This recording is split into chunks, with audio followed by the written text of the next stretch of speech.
Toy izao ndraiky amanary ny teny zaraina zay omenantsika anio.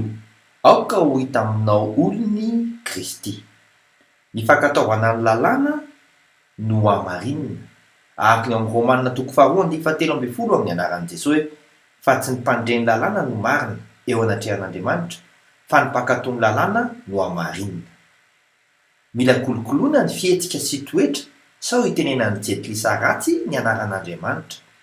Araka ny amin'ny Romanina toko faharoa andiny fahaefatra amby roapolo amin'ny anaran'i Jesosy hoe fa araka ny voasoratra dia anareo no hitenenana ratsy ny anaran'Andriamanitra any amin'ny jetilisa.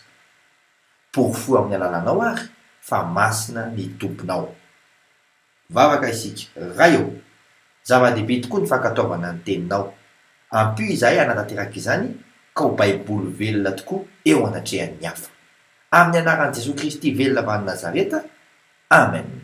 Mandram-piaona tompoko.